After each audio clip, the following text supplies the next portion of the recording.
আমেরিকার নেভাডার লেক মিডের নিরিবিলি জলরাশির ওপর দিয়ে একটি স্পিডবোট চলছে। কোনো ইঞ্জিনের গর্জন নেই, নেই কোনো ধোঁয়া। লাস ভেগাস থেকে ৩০ মিনিটের দূরত্বে এই দৃশ্যটি ভবিষ্যতের একটি ঝলক, যেখানে পানিতে বিনোদনের কারণে পরিবেশের কোনো ক্ষতি হবে না। ক্যালিফোর্নিয়া ভিত্তিক সংস্থা আর্কের তৈরি এই সম্পূর্ণ বৈদ্যুতিক ওয়েক স্পোর্ট বোটটির নাম আর্ক স্পোর্ট। নৌশিল্পকে বৈদ্যুতিক করার লক্ষ্যে এটি সংস্থাটির একটি বড় পদক্ষেপ। সংস্থাটির সহপ্রতিষ্ঠাতা এবং সিইও মিচ লি জানান, সব নৌযান বৈদ্যুতিক করার লক্ষ্য নিয়ে কাজ করছেন তারা। My name is Mitch Lee, co-founder and CEO of ARC, and we are on a mission to electrify everything on the water. Tesla এবং রিভিয়ানের সাবেক প্রকৌশলীদের তৈরি 23 ফুট লম্বা এই স্পিড বোটে রয়েছে 500 হর্স পাওয়ার শক্তি।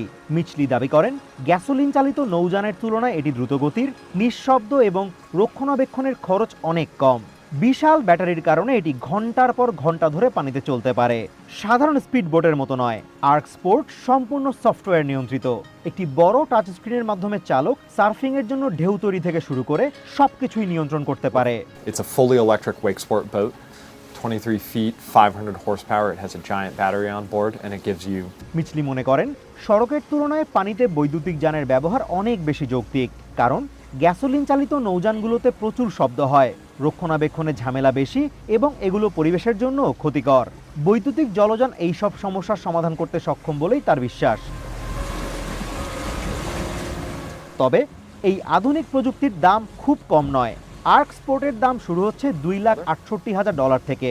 মিচলি স্বীকার করেন, এর দাম অনেক বেশি, কিন্তু বাজারের অন্যান্য প্রিমিয়াম স্পোর্টস বোটের সাথে এর দাম প্রতিযোগিতামূলক বলে দাবি করেন তিনি। The ARC Sport starts at $268,000. That sounds like a lot, and it is a lot of money, but it is directly competitive with other premium wake sport boats in the market. আর্ক এখন এই প্রযুক্তি মাছ ধরার নৌকা এবং tugboat বা ফেরির মতো বাণিজ্যিক জাহাজেও প্রয়োগের পরিকল্পনা করছে। Azimur Rashid Kanak, one international desk.